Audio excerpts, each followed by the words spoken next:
farzandlar siz bilan bizni vujudimizni davomi. Biz o'lib go'rga borib yotganimizdan keyin bolalar bizga savob jo'natadigan solih inson bo'ladimi yoki boshqa bo'ladimi? Yo padaringga la'nat deb turib bizga la'nat olib beradiganlardan bo'ladimi? Bizga kerak bu narsa. Qaytarib aytamiz. 5 mahal namoz o'qishlik uchun ozgina sabr kerak.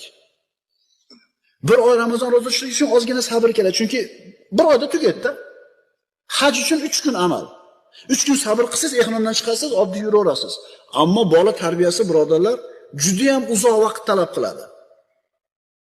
15 yil, 20 yil ketadi tarbiya qilishlikka bolani.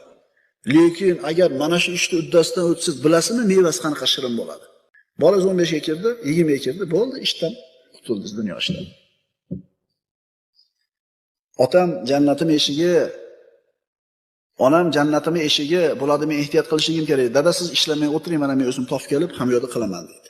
Endi bunaqa